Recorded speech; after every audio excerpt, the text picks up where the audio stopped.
speak now to Rear Admiral Chris Parry, former Director General, no less, Ministry of Defence. I want to speak to you about good old Lord Hermer. Now, normally I'm sort of picking your brains about geopolitics and various theatres of war, but I'm pretty much now Britain's become a theatre of war. And it seems to me that someone behind a lot of decisions that are made against the national interest.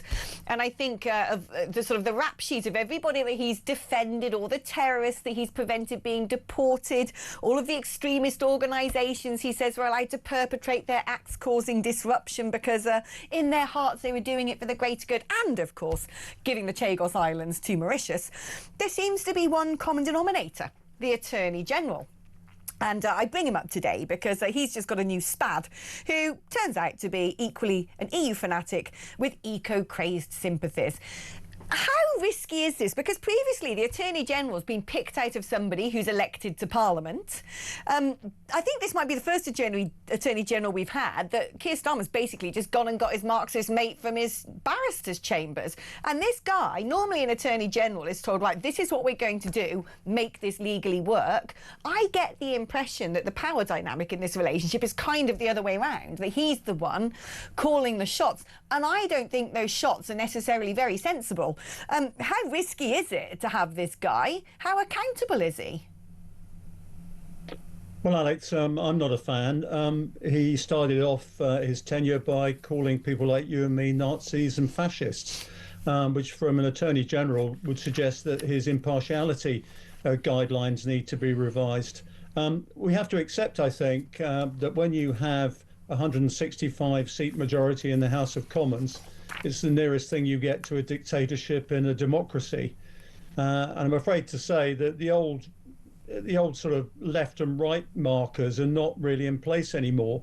What we have in this country right now is a polarization between what I would call nationalists, those who actually like this country and its culture, and internationalists whose vanity and also sort of personal preferences are for international agreements, institutions, and frankly, not British interests. And I'm afraid to say you've got this chap, he's on the extreme side of international institutions and the rights of foreigners over and above British people. And everything he does and everything he says seems to indicate that that's the case. And as I said, if you've got this huge majority in the Commons, you're going to be able to spawn lots of extremists. And we shouldn't forget that most of the government, of course, were prepared to be Jeremy Corbyn's cabinet. So we shouldn't be surprised. And frankly, we're going to have to accept that we're going to see a lot more of these sorts of appointments like this SPAD. And also recognise that within government, we've got a lot of extremists who are not working necessarily in Britain's interest. I mean, it's not a lot of people listening because they all agree with you. They're cheering you along. But a lot of people, you said that in the wider world. If I went onto Newsnight, which I sometimes do, and said, well, basically the government is chock full of people who are dangerous extremists, they would think I had gone tonto. They'd think I'd gone loopy. You can't say, it'd be a very controversial thing to say. And yet I'm minded to fundamentally agree with you. You know, the fact that we now have, as a sort of a rich seam running through the politics of this country, radical leftism, which as far as I'm concerned, during the Cold War, we spent about 3 decades trying to fight that stuff. We've just elected it. You know, I often mention the fact that Sir Keir Starmer seemed to go and do his gap year in a socialist workers' camp the other side of the Iron Curtain. I'm like, that's a bit funny, isn't it? How perilous a position are we in as a society? Well, to tell you the truth, I'm not really worried about people's politics. I'm worried about their competence, to tell you the truth.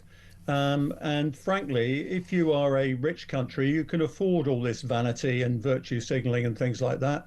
When you haven't got any money, you can't. It's absolutely disastrous.